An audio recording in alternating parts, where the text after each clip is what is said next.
جون ایلیا کون تھے؟ ہندوستان کا شہر امروہہ، اردو ادب میں جس کا نام آتے ہی نگاہیں ادب سے جھک جاتی ہیں۔ شاعری ہو، فلسفہ ہو یا تاریخ ہو، امروہہ کو بلایا نہیں جا سکتا۔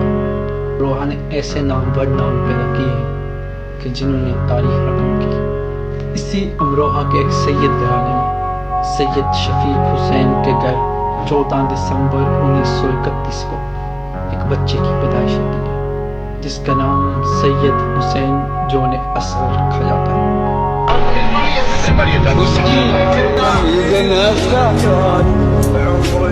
ہم سے یہ مان تھا کہ آپ عمر گزار دی گئی۔ جون ایلیا کے 3 بڑے بھائی تھے جنہوں نے اپنے اپنے شعبوں میں خوب نام کمایا۔ راحس امروہی جنہوں نے علم و ادب اور صحافت پر انمٹ نقوش چھوڑے۔ راحس امروہی تقریباً 5 اشروں روزنامہ جنگ کے ساتھ منسلک ہیں۔ خون ناحق اور کیا عظمت باطل کو خود اپنے سے نفرت ہو گئی۔ کرب غم اوروں کا حصہ ہے، ہمیں جو اے رئیس کرب غم اس طرح رات آیا کہ صحت ہو۔ دوسرے بھائی سید محمد بٹ مفکر ادیب اور فلسفی جنہوں نے فلسفے کی دنیا میں اور مختلف کتاب۔ تیسرے بھائی سید محمد عباس، وہ بھی علم و ادب سے دور نہ تھے اور علم و ادب سے شغف رکھتے تھے۔ یوں جو تکتا ہے آسمان کو تو، یوں جو تکتا ہے آسمان کو تو، کوئی رہتا ہے آسمان میں کیا؟ یہ مجھے چین کیوں نہیں پڑتا، یہ مجھے چین کیوں نہیں پڑتا، یہ مجھے چین کیوں نہیں پڑتا، ایک ہی شخص کا جہان کا۔ امروہہ میں بچوں کو ان کے عرفی نام سے پکارا جاتا تھا۔ رئیس امروہی کو اچھن، سید محمد تقی کو چبن، محمد عباس کو بچن، جبکہ حسین اصغر کو جون کہا جاتا تھا۔ علم و فاضل والد اور علم و دانش کے دلدادہ بھائیوں کے سائے میں جون کی پرورش ہوتی ہے۔ جون خود کہتے ہیں کہ میں نے جتنا اپنے بھائیوں سے سیکھا شاید ہی نہ کسی کو اندازہ ہو۔ جون جب بھی اپنی کوئی شاعری لکھتے تو سب سے پہلے اپنی چھوٹی بہن شاہجہان نجفی کو سنایا کرتے تھے۔ جیسا کہ جون کہتے ہیں کہ چاہ میں اس کے تماچے کھائے ہیں، دیکھ لو سرخی میرے رخسار کی۔ 1 جنوری 1957 کراچی کے ریلوے اسٹیشن پہ ٹرین آ کے رکتی ہے۔ کراچی کی تیزدار شعائیں اس کا استقبال کرتی ہیں۔ کسی کو دور تک یہ خبر نہ تھی کہ یہ انسان پوری دنیا کے ادبی افق پر سورج بن کے چمکے گا، کیونکہ وہ کوئی اور نہیں، ادبی دنیا اور شاعری کے بہتاج بادشاہ، ہم سب کے جانے پہچانے جناب سید جون ایلیا تھے۔ یہ جو تم نے قطعے کی فرمائش کی ہے، تم یقین کرو، میں بات کروں، جب میں پیدا ہوا ہوں نا تو اس کے 15 دن بعد کہا تھا میں نے۔ واہ واہ کیا کہنے آپ، بات یہ کہ تیرے بغیر مجھے چین کیسے پڑتا ہے، کیا کہہ رہے ہیں تیرے بغیر مجھے چین کیسے پڑتا، تیرے بغیر مجھے چین کیسے پڑتا، اور میرے بغیر تجھے نیند کیسے آتی ہے۔ جون نے اپنی ابتدائی تعلیم امروہہ کے مدرسوں میں حاصل کی۔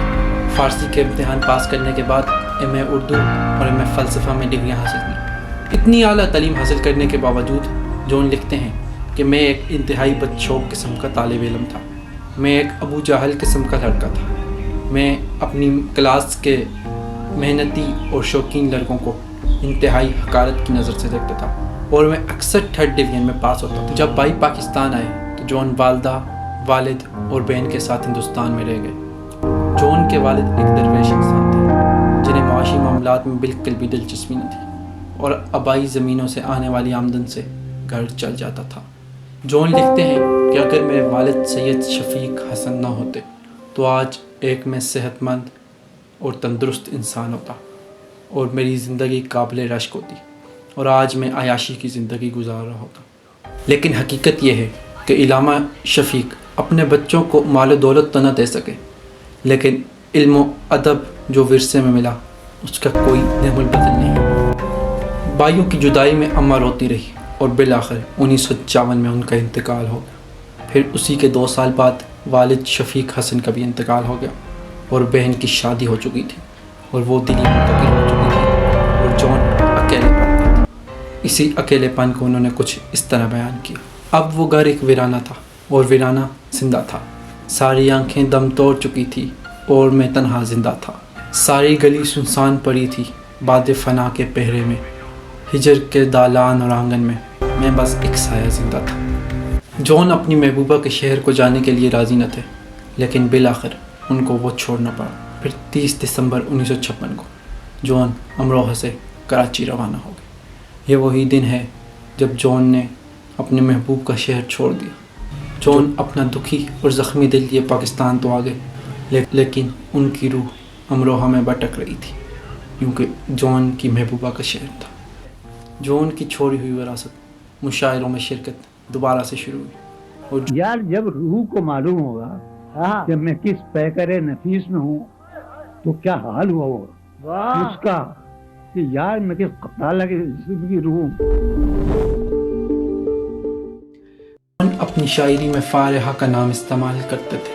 خطی کیوں لکھے جائیں، خطی کیوں لکھے جائیں، فارحہ نگارینا تم نے مجھ کو لکھا ہے میرے خط جلا دیجیے، فارحہ نگارینا تم نے مجھ کو لکھا ہے میرے خط جلا دیجیے، مجھ کو فکر رہتی ہے آپ انہیں گنوا دیجیے۔ جیسا کہ جون خود لکھتے ہیں، ساری باتیں بھول جانا فارحہ، تھا وہ سب کچھ ایک فسانہ فارحہ، ہاں محبت بھی ایک دھوکہ ہی تھی، اب یہ دھوکہ مت کھانا فارحہ، چھیڑ دے گر کوئی میرا تذکرہ، سن کر طنزاً مسکرانا فارحہ، میری جو نظمیں تمہارے لیے تھی اب انہیں مت گنگنانا فارحہ۔ مگر یہ فارحہ تھی کون؟ کچھ لوگ ان کو جون کی لڑک پن کی محبت تصور کرتے ہیں، جس کی چمکیلی آنکھوں اور اجلی رنگت نے جون کو اپنا اسیر کر دیا تھا، جو جون سے شاعری اور خط تو لکھواتی تھی مگر کسی اور کے لیے۔ ہاں، اس کا نام فارحہ نہ تھا، اس کا نام تو پریا تھا، لیکن پھر یہ فارحہ کون؟ اس کے پہلو سے لگ کے چلتے ہیں، اس کے پہلو سے لگ کے چلتے ہیں ہم، کہیں ٹالنے سے ڈرتے ہیں۔ فارحہ جون ایلیا کی وہ خیالی محبوبہ تھی جس کا کوئی وجود نہ تھا۔ جون ایلیا نے اپنی شاعری میں مختلف جگہوں پر مختلف خیالی ناموں کا استعمال کیا، جس میں فارحہ، ثریا اور ناہید۔ جون کی نظر میں اس خیالی محبوبہ کی اس قدر عزت تھی کہ جون نے اپنی کتاب شاید میں غزل بنام فارحہ لکھ کر حقیقی معنوں میں ایک شاعر، ایک قلمدان اور ایک عاشق ہونے کا حق ادا کی۔ بڑا بے آسرا پن ہے سو چپ رہے، نہیں ہے یہ کوئی میدہ کہ خدا نہیں۔ شاعری اور عشق کا تعلق پرانا ہے۔ جون نے بھی شاعری اور عشق ایک ساتھ شروع کی، وہ بھی اس عمر میں جب بچے کھلونوں سے کھیلا کرتے تھے۔ جون اپنا شعر کچھ یوں کہتے ہیں کہ چاہ میں اس کے تماچے کھائے ہیں، دیکھ لو سرخی میرے رخسار کی۔ بچپن کے عشق کے بعد جون نے کئی عشق کیے اور لڑکپن میں ہی ایک منجے ہوئے شاعر بن گئے۔ محلے کی لڑکیاں جون سے اشعار، قصیدے اور خط لکھواتی تھیں۔ انہی میں سے ایک پریا نام کی لڑکی تھی جس کے اجلی رنگت، چمکیلی آنکھیں، سنہرے گیسو اور سرخ گال نے جون کو اپنا دیوانہ بنا دیا تھا۔ وہ جون سے خط اور شعر تو لکھواتی تھی مگر کسی اور کے لیے۔ اس بات کا جون کو تب پتہ چلا جب اس کی شادی ہوئی۔ اس کے بعد بھی جون کو عشق تو ہوا لیکن اس کی تکمیل نہ ہو سکی۔ 12 سال کی عمر میں جون اپنی خیالی محبوبہ صوفیہ کو خط لکھا کرتے تھے۔ لڑک پن کے ایک عشق کی کھسک ان کے دل میں عمر بڑھ رہی، جس کو جون اپنی شاعری میں فارحہ بنا دیتے تھے۔ معاشی ناسودیوں اور محبت کی ناکامیوں نے جون کو جوانی میں ہی ٹی بی کا مریض بنا دیا۔ یار یہ کیا بات، ڈاکٹر بیٹھو میرا علاج بھی تو کرو یار، مجھے نیند نہیں آتی رات بھر 13 برس سے۔ 2-3 شعر سناؤں جب مجھے نیند آیا کرتی تھی،